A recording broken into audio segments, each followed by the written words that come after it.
Daw University near Kanyakumari, the best emerging university in South India.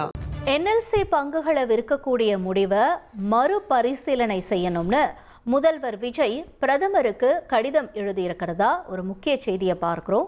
விவரங்களோடு செய்தியாளர் பாஸ்கர் இணைந்திருக்கிறார். பாஸ்கர், இந்த கடிதத்தின் வாயிலாக முதல்வர் வலியுறுத்தி இருக்கிறது என்ன?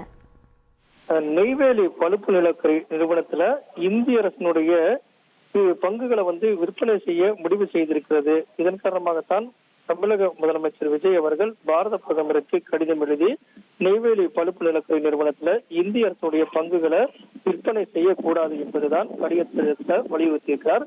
அந்த கடிதத்துல என்எல்சியினுடைய இந்திய நிறுவனத்துடைய செலுத்தப்பட்ட பங்கினுடைய மூலதனம் 2%, அடிப்படை பங்கு மற்றும் கூடுதல் பங்கு 4%, மொத்தம் 3% பங்குகளை விற்பனை செய்வதற்கு மத்திய அரசு முடிவு செய்திருக்கிறது.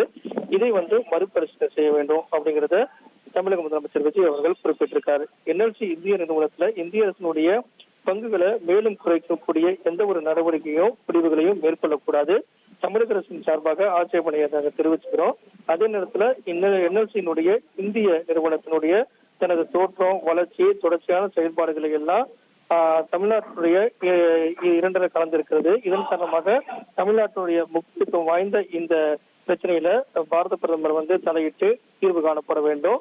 என்எல்சி இந்திய நிறுவனத்துடைய தலைமையகம் தமிழ்நாட்டில் தான் இருக்கு, நெய்வேலியில தான் அமைஞ்சிருக்கிறது என்பதையெல்லாம் சுட்டிக்காட்டி பங்குகளை எக்காரணத்தை கொண்டு விற்பனை செய்யக்கூடாது என்பதையெல்லாம் வலியுறுத்தியிருக்கிறார் தமிழக முதலமைச்சர் விஜய் அவர்கள் பாரத பிரதமருக்கு.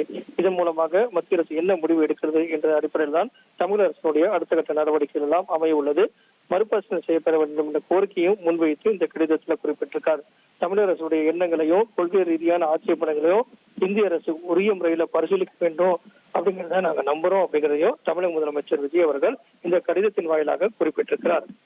உங்களோட தகவல்களுக்கு நன்றி பாஸ்கர். NLC பங்குகள் விற்பனை தொடர்பாக பிரதமருக்கு முதல்வர் விஜய் கடிதம் எழுதியிருக்கிறார். விவரத்த செய்தியாளர் பாஸ்கர் வழங்கிட கேட்டோம். Daw University near Kanyakumari, the best emerging university in South India.